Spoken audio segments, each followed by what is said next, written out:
All right, welcome back. Another day of bringing you progress. We want progress. It's tough coming, one step at a time, and we're going to continue to bring you that on HTV. Joining us now, the president of Nicholls State University, Dr. Jay Clune. There you see the good doc right there. And Dr. Clune, first and foremost, how are you and your family doing? We're doing well. Sort of an empty nest. It's Allison, my wife, and Boots the dog. My daughters are away at college and work, so we're doing well. Yeah, I'm sure you have had your plate full, but give us some information, if you could, Dr. Clune, on Nicholls State, and bring us up to speed, if you don't mind.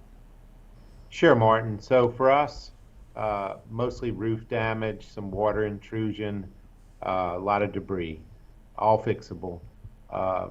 The worst damaged buildings were Shaver Gymnasium that took a lot of damage. The cafeteria also took damage. You can see the video there.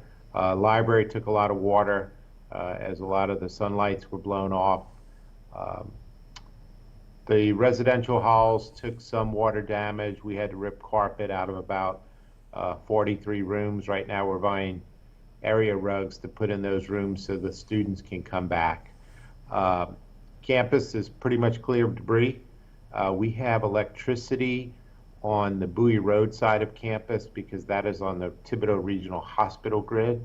We expect the rest of the campus to be energized earliest today, latest Sunday, with the idea we would open the campus on Tuesday of next week for all business functions, welcome students back on the 18th and 19th into their residential halls, and start class remotely on the 20th, going live on the 27th. Wow, I tell you what, you sound like you have those dates down. That's very encouraging, but I know easier said than done logistically as a president of a university. How tough was that to pull together, and what kind of organization did you have to do this? Yeah, first of all, we have a great team here, great vice president. So when the storm was en route, we began calling all of our contractors who have state contracts, so they were ready to go. So we had our remediation teams out here Tuesday morning at 8 a.m. and we had our debris cleanup out here at 8 a.m. on Tuesday. That's Continuum and Foray, and they've been absolutely outstanding. We meet with them on a daily basis to get updates and make decisions. So, the team I have, they were preparing for the storm before it ever arrived, so they hit the ground running, and remediation and cleanup has gone very quickly.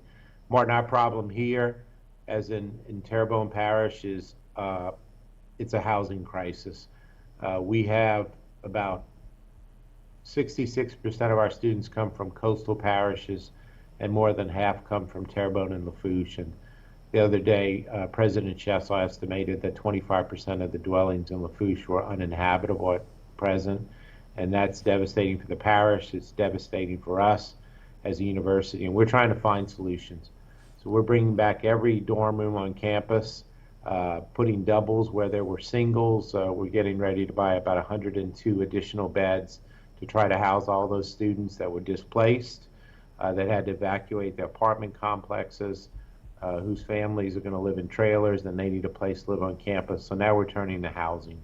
Sounds to me like part of a president's job is to be an air traffic controller at the same time. And I know most presidents of any institution are pretty good at that because they're used to managing things. But I'm sure it was challenging at times.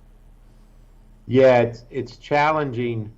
Certainly power has been a challenge for us. I think noon on Wednesday, we got back the Bowie Road side of campus, which was pretty big. It allowed us to put some of our really big residential halls back on the grid and dry those things out. In Louisiana, the mold developed so quickly. That was our concern. So what we're doing between now and next Saturday for move-in, we are changing out from carpet to rugs in 43 rooms. We're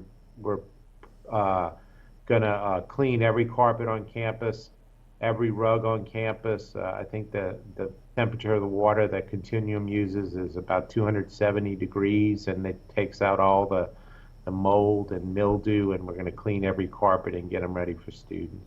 Well, we appreciate what you're doing. Any encouragement from the feds or from the state level on your plight? Yeah, the state has been great. You know, it's always the state first and Fed second for us. We don't qualify for a lot of the early FEMA programs. You know, we can get reimbursed for debris cleanup, we can get reimbursed for emergency measures, but for an institution, that comes a little later. FEMA is not our first go-to in a crisis. It's usually GOSEP with the state. All right. Let me ask you this: are all your faculty?